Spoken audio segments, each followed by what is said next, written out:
छात्रों, आज हम 10वीं कक्षा की हिंदी की पुस्तक में जो 9वां पाठ है रीढ़ की हड्डी वह पढ़ेंगे। इस पाठ के रचनाकार है जगदीश चंद्र माथुर। तो पहले हम रचनाकार का परिचय देखते हैं। जगदीश चंद्र माथुर जी का जन्म 1917 में बुलंदशहर में हुआ था, जो उत्तर प्रदेश में है, और इनकी मृत्यु 1978 में हुई। जगदीश चंद्र माथुर जी का परिचय देखते हैं। जगदीश चंद्र माथुर जी एक वरिष्ठ साहित्यकार और संस्कृति पुरुष थे। आपने आकाशवाणी में काम करते हुए हिंदी को लोकप्रिय बनाने में महत्वपूर्ण योगदान दिया। आप प्रसिद्ध नाटककार के रूप में प्रतिष्ठित है, यानी वरिष्ठ साहित्यकार है तथा ये संस्कृति पुरुष के रूप में जाने जाते थे। इन्होंने आकाशवाणी में काम करते हुए हिंदी को लोकप्रिय बनाने में अपना बहुत महत्वपूर्ण योगदान दिया। साथ ही साथ ये प्रसिद्ध नाटककार के रूप में भी प्रतिष्ठित है। इनकी प्रमुख कृतियाँ हैं कोणार्क, पहला राजा, भोर का तारा, शारदिया आदि। अब ये जो पाठ है, ये पाठ है एक एकांकी। प्रस्तुत एकांकी में जगदीश चंद्र माथुर ने स्त्री शिक्षा के महत्व को दिखाया है। समाज के दकियानुसी विचारों पर प्रहार करते हुए लेखक ने नारी सम्मान को महत्व प्रदान किया है। ये जो पाठ है, ये पाठ एक एकांकी विधा का पाठ है।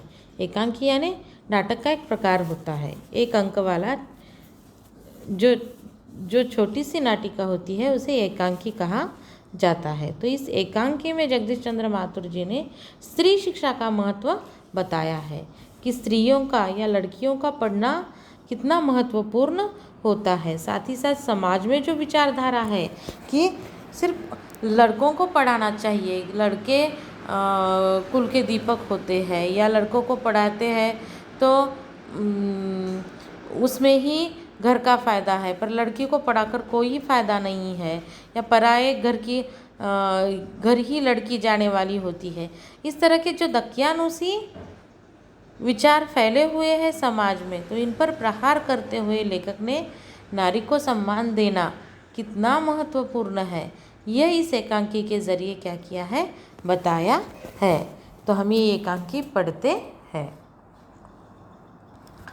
देखो, इस एकांकी में पात्र है उमा, जो एक सुशिक्षित युवती है। सुशिक्षित यानी पढ़ी लिखी। राम स्वरूप उमा के पिताजी हैं। प्रेमा उमा की माँ है। शंकर युवक है जो उमा को देखने के लिए आया हुआ है शादी के लिए। गोपाल प्रसाद शंकर के पिता है, और रतन रामस्वरूप का नौकर है। यानी इस एकांकी में कितने पात्र हैं? 6 पात्र हैं। कौन कौन? उमा, रामस्वरूप, प्रेमा, शंकर, गोपाल प्रसाद तथा रतन। तो देखिए दृश्य क्या नज़र आता है। एक कमरा, अंदर के दरवाजे से आते हुए जिन महाशय की पीठ नज़र आ रही है वे अधेड़ उम्र के हैं। यानी एकांकी जो रंगमंच पर प्रस्तुत की जाती है तो एक एकांकी है, इसे रंगमंच पर भी प्रस्तुत किया जा सकता है। तो दृश्य क्या नज़र आता है एकांकी का? पहला एक कमरे का दृश्य है, और अंदर के दरवाजे से आते हुए जिन महाशय की, यानी जिन व्यक्ति की वह चेहरा नज़र नहीं आता है, यानी उनका चेहरा दूसरी तरफ, उल्टी तरफ है, उनकी पीठ नज़र आ रही है, और उन्हें देखते हुए क्या समझ में आता है कि उनकी उम्र कैसी है? अधेड़ है। यानी लगभग आधी उम्र उनकी बीत चुकी है, यानी 50 साल के आसपास उनकी उम्र है। एक तख्त को पकड़े हुए कमरे में आते हैं। तख्त यानी लकड़ी का जिसे हम मराठी में जिसे हम फली कहते हैं, ये ना लकड़ी का तख्त। तो एक तख्त पकड़े हुए ये कमरे में आ रहे हैं। तख्त का दूसरा सिरा उनके नौकर ने पकड़ रखा है। यानी ये जो व्यक्ति अंदर के कमरे से आ रहा है उनकी पीठ ही नज़र आ रही है। क्यों पीठ नज़र आ रही है? क्योंकि उन्होंने एक हाथ में तख्त पकड़ा है, और तख्त का दूसरा सिरा या दूसरा भाग उनके नौकर ने पकड़ा है। दोनों तख्त उठाकर क्या कर रहे हैं? लेकर आ रहे हैं। रामस्वरूप, अबे धीरे चल, अब तख्त को उधर मोड़ दे। उधर तख्त के रखे जाने की आवाज़ आती है। यानी रामस्वरूप जो है वह कुछ हिदायतें दे रहा है अपने नौकर को। वो कह रहे हैं कि धीरे चल और तख्त को उधर मोड़ दे, और उतने ही देर में तख्त को रखे जाने की आवाज़ आती है। रतन, बिछा दे साहब। यानी उन्होंने तो रतन जो रामस्वरूप का नौकर है वो पूछता है कि तख्त को नीचे बिछा दे। तो रामस्वरूप क्या कहते हैं देखो, ज़रा तेज आवाज़ में जोर से जवाब देते हैं रतन को, और क्या करेगा, परमात्मा के यहाँ अक्ल बट रही थी तो तू देर से पहुँचा था क्या? बिछा दूँ साहब, और ये पसीना किस लिए बहाया है? यानी रामस्वरूप और रतन तख्त उठाकर लेकर आते हैं, तख्त नीचे रख देते हैं। तो नौकर पूछता है कि बिछा दूं क्या साहब? तो रामस्वरूप कहते हैं यानी इतनी मेहनत कर कर ये हम ये तख्त उठाकर लाए हैं, उसके लिए हमने इतना पसीना बहाया है। पसीना बहाना यानी मेहनत करना, तो वो क्या यूं ही किया है? यानी जैसे कह रहे हैं कि तू कितना बेअकल है। उसे ताने देने के लिए कहते हैं कि जब परमात्मा के यहाँ अक्ल बट रही थी तो तू वहाँ पर देर से पहुँचा था क्या? यानी तुझे ज़रा भी अक्ल नहीं है, इतनी मेहनत कर कर बिछाने के लिए तो लाए हैं, ऐसे उनके कहने का मतलब है। रतन तख्त बिछाता है, ही यानी ये हंसने की आवाज़ है रतन की, यानी ताने दे रहा है, फिर भी ये नौकर क्या कर रहा है, हंस रहा है और बिछा देता है। यानी अपनी ही मूर्खता पर या अपने ही मूर्ख सवाल पर जैसे वो क्या कर रहा है, खुद पर ही हंस रहा है। रामस्वरूप दरी उठाते हुए, और बीबी जी के कमरे में से हारमोनियम उठा ला और सितार भी, जल्दी जा। रतन जाता है। पति पत्नी तख्त पर दरी बिछाते हैं। दरी यानी हम बिछाने का कपड़ा या बिछाने जिसे हम मराठी में शतरंजी भी कहते हैं, तो उसे हिंदी में दरी कहा जाता है। तो इस तख्त पर, लकड़ी के तख्त पर, वह और उनकी पत्नी जिसका नाम क्या है, प्रेमा, वह क्या करते हैं, दरी बिछाते हैं। और रतन को वह कहते हैं कि बीवी जी के कमरे से क्या लेकर आओ, हारमोनियम और सितार लेकर आना। और रामस्वरूप और उनकी पत्नी तख्त पर दरी बिछाते हैं। प्रेमा, लेकिन वह तुम्हारी लाडली बेटी उमा तो मुंह फुलाए पड़ी है। तो प्रेमा रामस्वरूप को कहती कि तुम्हारी जो लाडली बेटी उमा है, जिसके लिए ये सब कुछ चल रहा है, वो तो रूठ कर बैठी हुई है, मुंह फुलाकर यानी रूठ कर बैठी हुई है। रामस्वरूप, क्या हुआ? तो रामस्वरूप पूछते हैं कि क्या हुआ, वो ऐसी क्यों बैठी है? प्रेमा, तुम्ही ने तो कहा था कि उसे ठीक ठाक करके नीचे लाना। तो प्रेमा कहती है कि तुम्ही ने बताया था ना कि उसे ठीक ठाक कर कर यानी उसे तैयार कर कर नीचे लेकर आना। रामस्वरूप, अरे हाँ, देखो उमा से कह देना ज़रा करीने से आए, ये लोग ज़रा ऐसे ही है, खुद पढ़े लिखे हैं, वकील है, सभा सोसाइटियों में जाते हैं, मगर चाहते हैं कि लड़की ज़्यादा पढ़ी लिखी न हो। तो रामस्वरूप प्रेमा को कहते हैं कि उमा करीने से यानी ठीक तरह से तैयार होकर आए, क्योंकि उसे जो देखने के लिए लड़के वाले आ रहे हैं वह कैसे हैं, वो तो खुद पढ़े लिखे हैं, यानी पढ़े लिखे हैं, पर उनके विचार कैसे हैं, दकियानुसी है, पिछड़े हुए है। यानी पढ़े लिखे हैं, वकील है उस लड़के के पिताजी, सभा सोसाइटियों में जाते हैं, यानी आधुनिक जो समाज में या आधुनिक तरह से उनका रहन सहन है, काम करते हैं, पर विचार कैसे है, पिछड़े हुए है। वे क्या चाहते हैं कि लड़की ज़्यादा पढ़ी लिखी न हो। प्रेमा, और लड़का? तो प्रेमा पूछती है कि लड़के के पिताजी अगर ऐसे है तो लड़का कैसा है? रामस्वरूप, बाप शेर है तो लड़का सवा शेर, बीएससी के बाद लखनऊ में ही तो पढ़ता है, मेडिकल कॉलेज में।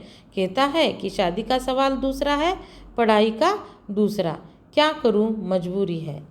यानी जब प्रेमा पूछती है कि लड़के के पिताजी के वकील होकर भी, पढ़े लिखे होकर भी, या सभा सोसाइटियों में जाते हैं, चर्चाओं में हिस्सा लेते हैं, फिर भी उनके विचार कैसे हैं, पिछड़े हुए हैं, वह लड़की ज़्यादा पढ़ी लिखी नहीं चाहते, तो लड़का कैसा है, ये प्रेमा पूछती है।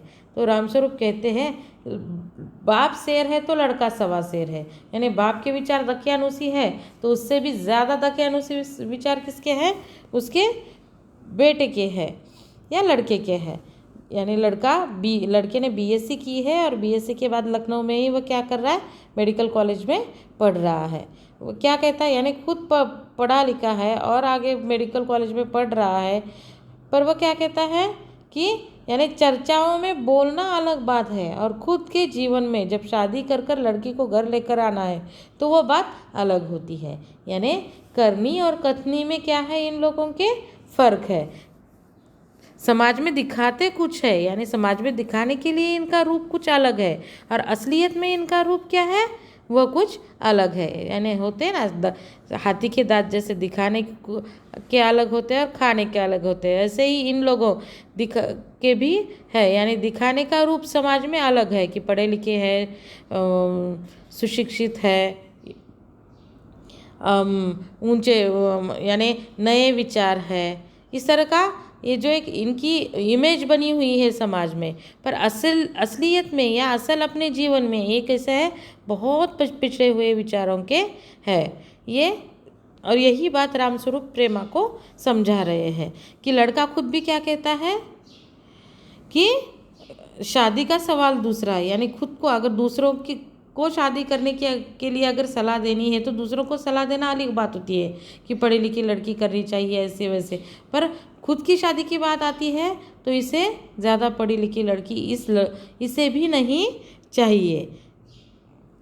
और फिर वह क्या कहता है कि ये विचार मेरे नहीं है, ये विचार किसके हैं, मेरे पिताजी के हैं। और वो क्या कहता है, क्या करूँ, मजबूरी है। यानी अगर पढ़ी लिखी लड़की से मैं ब्याह करना भी चाहता हूँ तो भी मेरे पिताजी को ये पसंद नहीं है तो मैं कुछ नहीं कर सकता।